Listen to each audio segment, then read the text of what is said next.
Hey everybody, it's Barry with Christenson Transportation and another episode or video on Safety Takes Priority. Today I want to talk a little bit about freight and freight securement. So, and I'll do a whole nother video on the freight market, but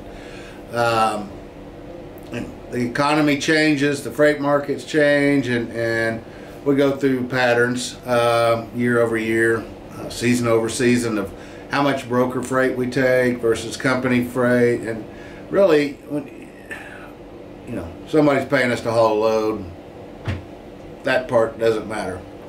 The thing is, we get used to what we're hauling and how to secure it and how to load it for weight purposes and all that kind of stuff. So when we get into times like now where everybody in the world is kind of going outside their normal freight lanes or freight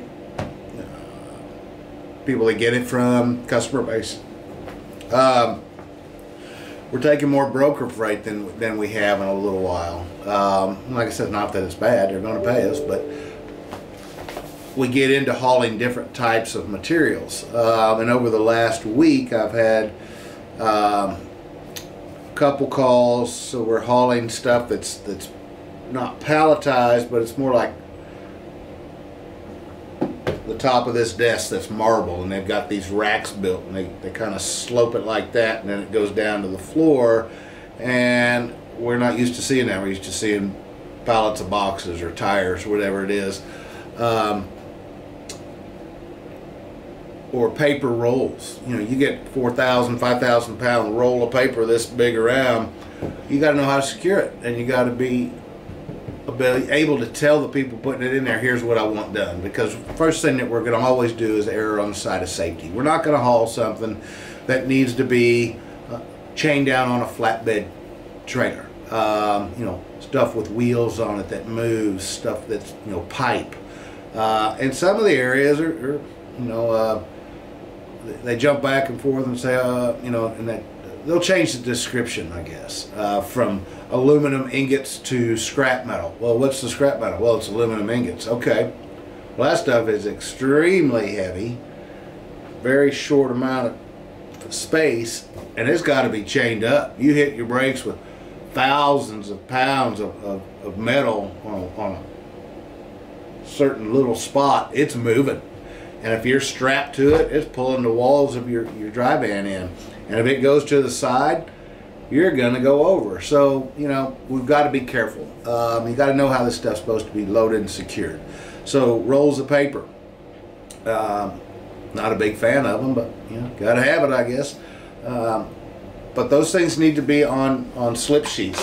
It looks like a big mouse pad. It's got grippy stuff on one side, and it keeps it from sliding down that floor of that trailer if we have to hit our brakes more than we want to.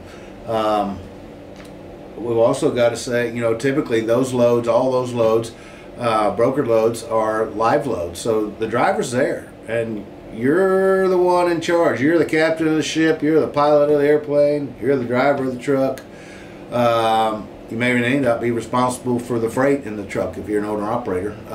So it's all on you. Be confident in how to do it, and if you don't like it, tell us. We're not going to put you at risk, and we don't make enough money to have cargo claims or damage equipment for sure on these loads. So somebody puts a 5,000 pound roll of paper in there, we need to put a strap around it.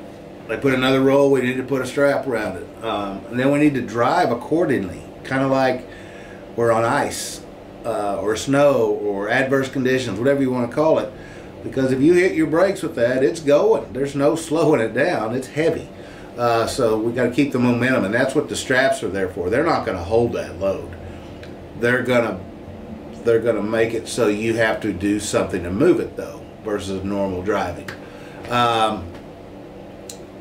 So just make sure that everything is secured. The walls of the trailer are not, and the doors on the rear are not considered cargo securement. It's the straps we give you, the E-tracks that are in there, and when they put something in, run some straps up in front of that next pallet so it gets around it and actually does some good and holds it. So, you know, a lot of that I'm going to say is on us. We need to probably verbally dispatch these things and say, hey, we've got these, you know, sheets of this or you know, rolls of paper, whatever it is. We can't assume that every driver is knowledgeable on it and has you know, picked up and delivered every product that we're going to haul. So we need to tell them. So that's on us, but it's on the driver to secure it on the other side and to drive safely. You know, you get something that you know, may or may not be very stable, and in your head anyway. Don't drive like it's never going anywhere. Drive like it's sitting around the bed of your pickup truck and could fly out at any moment. So you drive safer. You don't turn as sharp.